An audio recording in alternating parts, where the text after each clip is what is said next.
Welcome back to Kyle's Finance News. Gosh, as the days go by, it just gets more and more interesting out there, especially politically.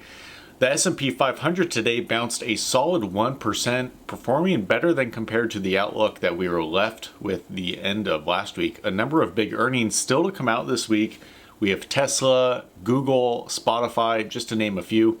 Spotify will be reporting before the market opens tomorrow morning, so we might even see a little bit of tomorrow's session direction determined very early. The performance we saw in the indexes may be brief if these companies cannot continue to perform like they have been in the past. I suppose we shall know very soon if last week's action was just a short-term correction on the way up, or if today was a short-term correction on the way down. A reminder that the Federal Reserve will be quiet all this week, and we can't expect any update from their members until Wednesday of next week, the 31st. So hopefully earnings can keep us sustained until then. Of course, with President Biden having dropped out of the race and being exchanged with Vice President Harris as the Democratic nominee, mainstream media is running with the narrative that we can attribute today's price action to that and not to do with any of the actual stock market.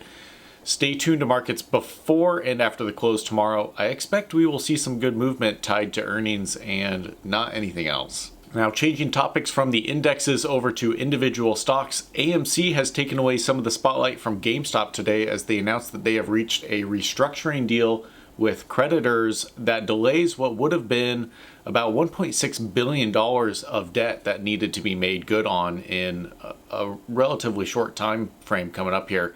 And they managed to push that out for a number of more years, and some of that balance for possibly even longer.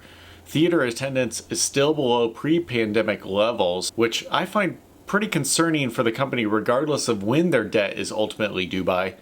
This will buy them more time to figure out a game plan by either bringing in other forms of income or getting those attendance numbers back up. The stock was up over 15% at one point today during the trading session, and it has since settled around 5 or 6% for the day. CrowdStrike cannot seem to get a break. They are down another 13.5%, 14% today, down about 28% in total now, including all of last week, the events that they had on Friday, and then the performance of today. Quite the discount for what is still a pretty solid company. I think investors are expressing quite the knee-jerk reaction to that problem that they had last week. And as far as I understand, the issue on the customer's end is largely resolved. Further updates have been released over the weekend to help with devices still struggling. Over to crypto, Ethereum ETFs have been approved. Trading can start as soon as Tuesday, tomorrow.